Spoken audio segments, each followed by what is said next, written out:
Okay మరి. నేను మళ్ళీ కాల్ చేస్తాను.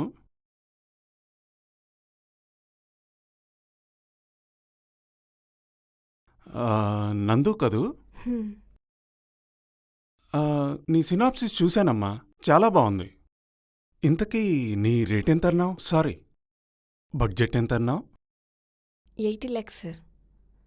హ్మ్. 80 lakhs. ఓ గ్రేట్. 80 lakhs అంతా బానే ఉంది కానీ మరి నాకేంటి?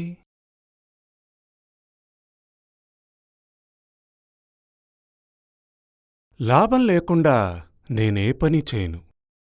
మరి నీకు అవకాశం ఇస్తే నాకేంటి లాభం? మీరేమంటున్నారో నాకేం అర్థం కావట్లేదు సార్.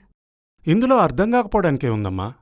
సినిమా అన్నాక గివ్ అండ్ టేక్ పాలసీ ఉండాలి. నేను నీకు అవకాశం ఇస్తాను, కానీ అంతకుముందు నువ్వు నాకు నచ్చిందివ్వాలి. మీకివ్వడానికి నా దగ్గర ఏముంది సార్? నీ అందం. ఒక్క రాత్రి నీ అందాన్ని నాకిచ్చావంటే నీకు అవకాశం నేనిస్తాను. ఏమంటావు? చెయ్యి తీయండి సార్. చెయ్యి తీరా. నువ్వు చెప్పింది చేశాక వచ్చే అవకాశం నా వెంట్రుకతో సమానం. అయినా ఆ అమ్మాయిల గురించి ఏమనుకుంటున్నావురా? ప్రతి చెత్త వెధవకి లొంగిపోయి మా ఆత్మాభిమానాన్ని చంపుకొని బ్రతికేస్తామనుకుంటున్నారా? ఛీ, మీలాంటి నీచులున్నారు కాబట్టే అమ్మాయిలు బయట అడుగు పెట్టాలనుకున్నా ఆలోచిస్తున్నారు. ఒక ఆడపిల్లతో మాట్లాడే ముందు నీ చెల్లి కూతురుతో కూడా వేరే వాళ్ళు ఇలానే మాట్లాడుతున్నారనే విషయం మర్చిపోకు. థూ.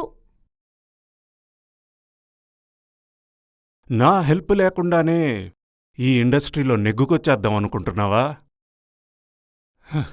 నీలాంటి చేపను పట్టానికే నాలాంటి వాళ్ళున్నది. వెళ్ళు వెళ్ళు, నువ్వే నన్ను వెతుక్కుంటూ మళ్ళీ వస్తావు.